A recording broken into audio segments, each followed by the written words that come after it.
In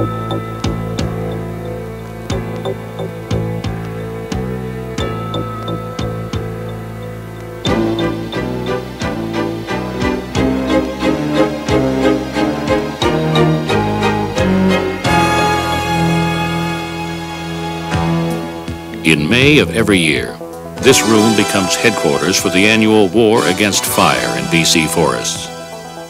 Our forest protection staff have developed skills and technology that rank it with any in the world.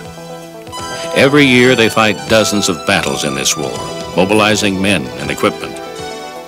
Their primary mandate is to protect the forest. But all too often these fires spread into inhabited areas, and it becomes a matter of protecting property and lives.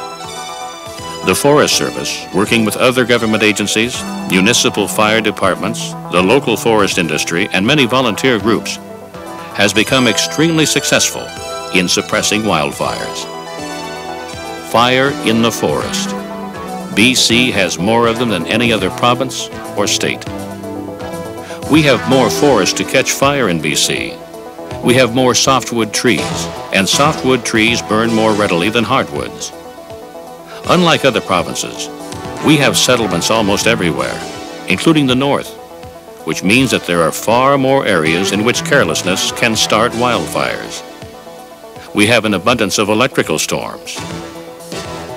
Time is on the side of fire in the hard-to-reach remote areas of BC. Forest fires have always been a serious problem in British Columbia. During the early stages of fire suppression in BC, back in the 20s and 30s, we relied almost solely on manpower, men with shovels and hand tools, and sometimes being supported by pack horse trains and so on. With the advent of a lot of better technology to support fire suppression people, such as air tanker fleets and helicopters and all those things, it's often thought that these are the tools that actually put our fires out. This isn't the case.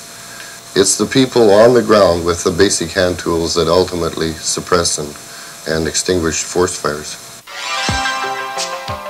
The Forest Service fights its war against fire in three ways: preventing fire, being prepared to fight fire, and controlling fire. People start about 60% of all forest fires in BC. The best way to prevent these fires is by educating the public. We can all reduce the number of fires by being careful in the woods. A great deal of effort goes into suppressing fires once they have started. The key is preparation.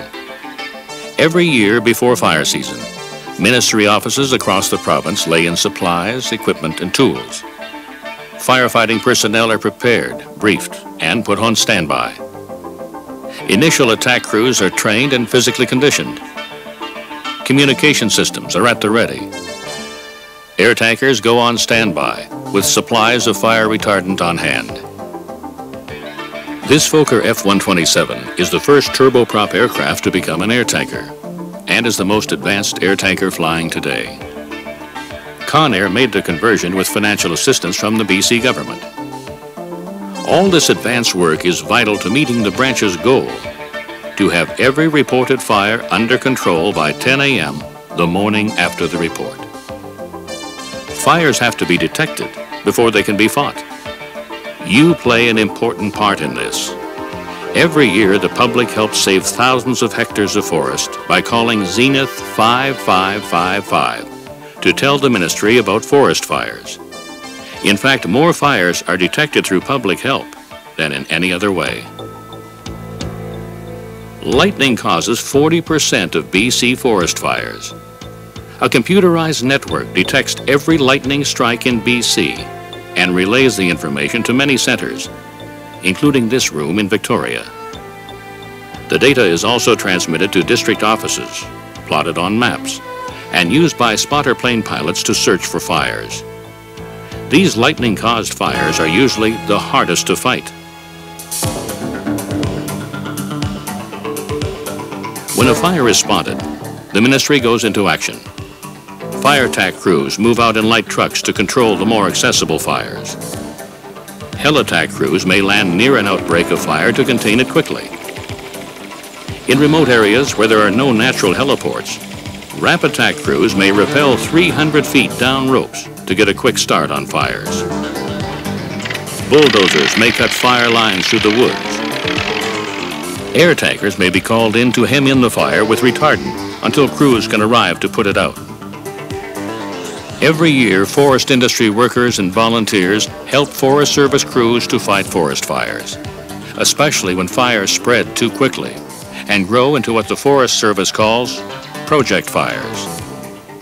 Camps are set up to deal with the project fires, with a steady flow of food, first aid, and other supplies for the crews. Camps and district offices are in constant communication to manage the fires. BC's firefighting performance is world-class. Even in 1985, a very bad year in which there were 3,600 fires, the ministry was able to bring over 80% of them under control by 10 a.m. the day after they were detected. In the strategic high-stakes battle, the Ministry of Forests and Lands is committed to the safe, effective protection of the forest resource.